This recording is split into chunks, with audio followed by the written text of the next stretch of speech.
सत्य पथरु ज्ञानी लोक मैंने केवे अपसारित होती ना से जिते कष्ट पड़ू जिते दुख आसू न्याय पथरु ज्ञानी लोक मैंने केवे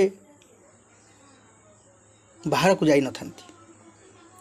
सत्य न्याय नहीं ये धरा ये धरित्री चली आमे सदा सर्वदा सत्य कहवा न्याय पथरे चलवा एवं आमर पड़ोशी आमर बंधु बांधव आमर सांगसाथी आमर प्रिय परिजन समस्त को सही पथरे चलने को कहवा। कारण सत्य न्याय ही ये सृष्टिर धारक अटे। ये सृष्टि रे बंचिबा को हेले आमे अन्याय पथ को केबे आपणैबानी।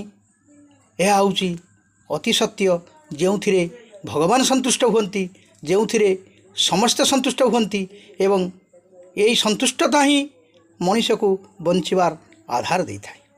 तेणु आसंतु आज आमे समस्ते चिंतन करिबा।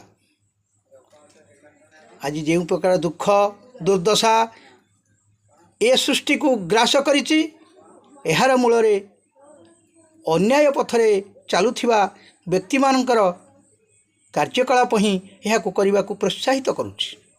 तेणु आज दिन रे आमे शपथ नवा जेते कष्ट आसू जेते दुख आसू आमे न्याय पथरु सत्य पथरु अबाट को जीवा नहीं असत्य कहवा नहीं अन्याय करवा नहीं अन्याय करने को क्या अन्याय को समर्थन देवा नहीं यह सदा सर्वदा चिंता कले आमे भलरे रहिबा।